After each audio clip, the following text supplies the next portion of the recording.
အာ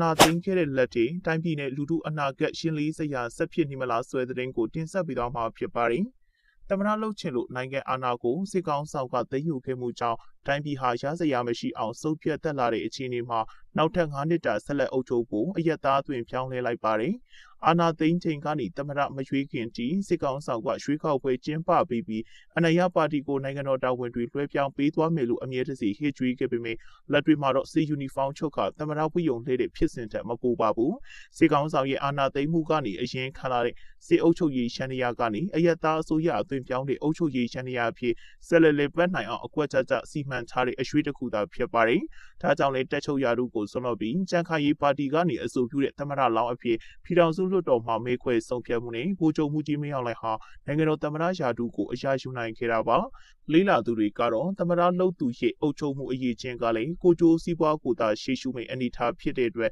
အယက်သားအယောင်ဆောင်တဲ့အာဏာရှင်ခပိုက်ဆောင်အစိုးရသားဖြစ်လာမယ်လို့သုံးသပ်ကြပါတယ်။လူအခွင့်အရေးတွေချိုးဖောက်ခံနေရတဲ့အခြေအနေမှာလူမှုစီးပွားအကျပ်အတည်းတွေကြားပြည်သူတွေရဲ့ဆက်လက်ရှင်သန်ရအောင်မဲ့ဒုက္ခကလည်းလာမယ့်9နှစ်တာမှာကြီးမားလာနိုင်တယ်လို့ခန့်မှန်းနေကြတာပါ။မွန်တီသားကန်တအူးကစစ်ကောင်ဆောင်ကိုယ်တိုင်အကွက်ကြကြသမ္မတဖြစ်အောင်မရတဲ့နည်းနဲ့သမ္မတအာဏာကိုရယူတာဖြစ်လို့ပြည်သူတွေအတွက်သိပြီးမျှော်လင့်စရာမရှိဘူးလို့သတင်းဌာနကိုပြောပါတယ်ဒီလိုသမ္မတဖြစ်ချင်လို့ပဲဒီအာဏာသိမ်းနေဆိုတဲ့သဘောကပို့ပြီးတော့ရှုံးလုံးပို့ထင်တာပေါ့နော်ခါတိုင်းအရင်တုန်းကမဲလိမ်မဲခိုလို့မလွဲတာမရှောင်တာလို့အာဏာထိန်လိုက်ရပါတယ်တို့အာဏာသိမ်းလိုက်ရပါတယ်ပြောပေမဲ့လည်းတကယ်လက်တွေ့မှာတော့သူကိုယ်တိုင်ကပဲအကွက်ကြကြနဲ့သမ္မတဖြစ်အောင်မရတဲ့နည်းနဲ့ဗိုလ်ချုပ်မှုကြီးဆိုတဲ့ခေါင်းစဉ်ကိုမဖြုတ်ဖေးနဲ့သမ္မတအာဏာကိုရယူတာဆိုတော့အကြီးကပြည်သူအတွက်တော့ဘာမှသိပ်ပြီးထွေထွေထူးထူးမျှော်လင့်စရာတော့မရှိပါဘူးလို့ဆိုပါတယ်လက်ရှိပေါ်လာတဲ့လွှတ်တော်အရရဲ့ဥက္ကဋ္ဌဒုဥက္ကဋ္ဌတွေအပါအဝင်ဖွဲ့စည်းထားတဲ့ကော်မတီတွေရဲ့ဥက္ကဋ္ဌနဲ့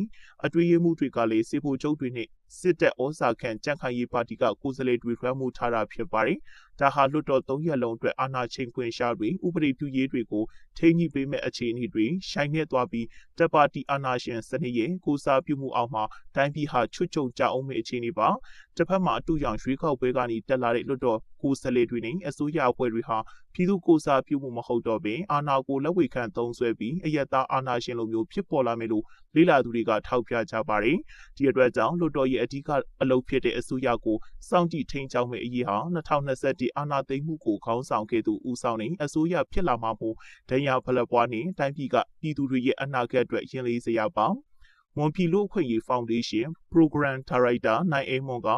အာဏာဟာတစ်ဖက်တည်းကိုစုပုံပြီးရှိနေတဲ့သဘောမျိုးလူထုအတန်တွေကိုစားပြုမှုတွေထက်စစ်တပ်အကျိုးစီးပွားကိုပဲဥတီတဲ့အခြေအနေလို့သတင်းဌာနကိုပြောပါတယ်။သဘောကအာဏာကတစ်ဖက်တည်းစုပုံပြီးတော့ရှိနေတဲ့သဘောဖြစ်တဲ့ဥပဒေပြုရေးတို့စီစစ်ရေးတို့ကိုစားပြုရေးတို့ဆိုတဲ့ဟာတွေအလုံးကစစ်တပ်အကျိုးစီးပွားကိုပဲဥတီဝင်ရတဲ့အခြေအနေတစ်ခုလုံးဖြစ်သွားပြီးတော့လူထုအတန်တွေကိုစားပြုမှုတွေနောက်တစ်ခုကရွှေကောက်ခံတိုင်းသားအမတ်တွေလည်းဘာတစ်ခုမှအတန်ထွက်နိုင်မှာမဟုတ်ပဲ